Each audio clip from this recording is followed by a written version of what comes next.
Assalamualaikum warahmatullahi wabarakatuh.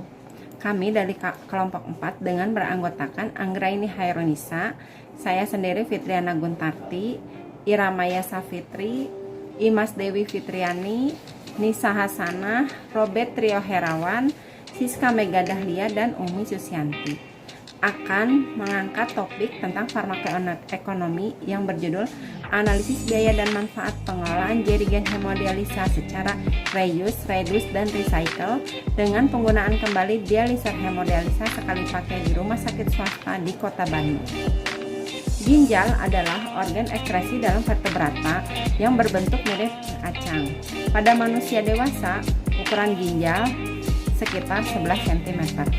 Ginjal menerima darah dari sepasang arteri renalis dan darah keluar lewat vena renalis. Setiap ginjal berhubungan dengan ureter, tabung yang membawa urin keluar ke kandung kemih. Prevalensi di Indonesia berdasarkan riset kesehatan dasar pada tahun 2013 terdapat 0,2% orang yang baru terdiagnosis dengan PGK pada populasi yang berusia lebih dari 15 tahun. Data dari Perhimpunan Nefrologi Indonesia (Pernefri) tahun 2006 menunjukkan prevalensi PGK secara keseluruhan di Indonesia adalah sebesar 12,5%. Patofisiologi. Pasien PGK yang mengalami gagal ginjal kronik akan menjalani hemodialisa dalam jangka waktu yang panjang.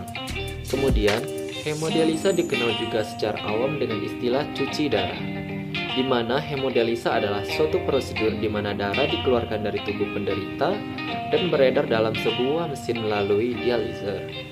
Prosedur ini memerlukan jalan masuk ke aliran darah.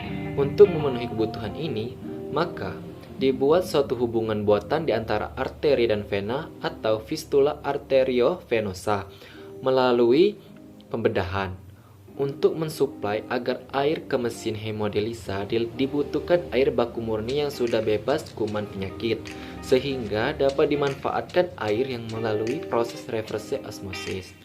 Nah, untuk manifestasi, masalah lain yang harus dihadapi pasien adalah seperti masalah finansial, kesulitan dalam mempertahankan pekerjaan, dorongan seksual yang hilang, depresi dan ketakutan terhadap kematian, dan juga gaya hidup yang terencana berhubungan dengan terapi hemodialisa atau misalnya pelaksanaan terapi hemodialisa 2-3 kali dalam seminggu selama 3 atau 44 jam. Dan pembatasan asupan cairan sering menghilangkan semangat hidup pasien. Hal ini akan mempengaruhi kualitas hidup dari pasien PGK.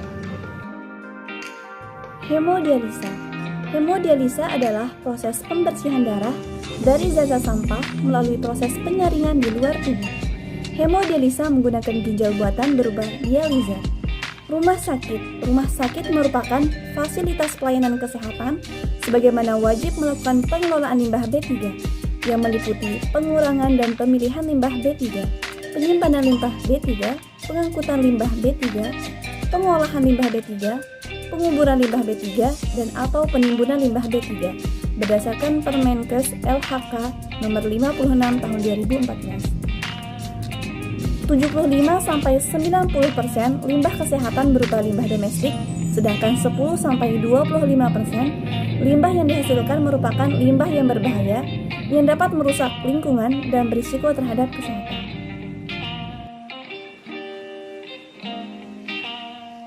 Rumusan masalah. Yang pertama, bagaimana cara pengelolaan jerigen hemodialisa di salah satu rumah sakit swasta di Kota Bandung. Yang kedua, apa manfaat dari pengelolaan jerigen hemodialisa sekali pakai dibandingkan dengan penggunaan kembali jerigen hemodialisa yang dikelola oleh salah satu rumah sakit swasta di Kota Bandung. Yang ketiga, berapa biaya yang dikeluarkan untuk pengelolaan jerigen hemodialisa sekali pakai dibandingkan dengan penggunaan kembali jerigen hemodialisa oleh salah satu rumah sakit swasta di Kota Bandung. Tujuan penelitian. Yang pertama, untuk mengetahui cara pengelolaan jerigen hemodialisa di salah satu rumah sakit swasta di Kota Bandung.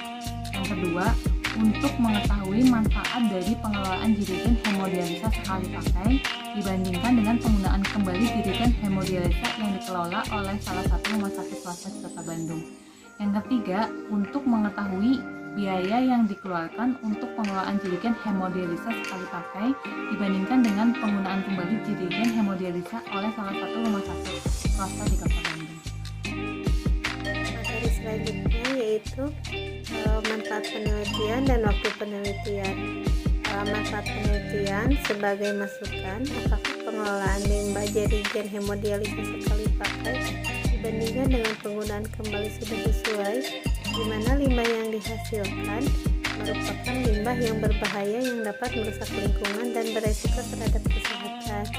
Waktu penelitian dilakukan mulai bulan Januari sampai bulan Juni 2019 di salah satu rumah sakit swasta di Kota Bandung. Jenis penelitian yang digunakan dalam penelitian ini adalah penelitian kuantitatif. Instrumen penelitiannya menggunakan data dokumen biaya pengelolaan jerigen HD yang dimiliki oleh seksi kesehatan rumah sakit.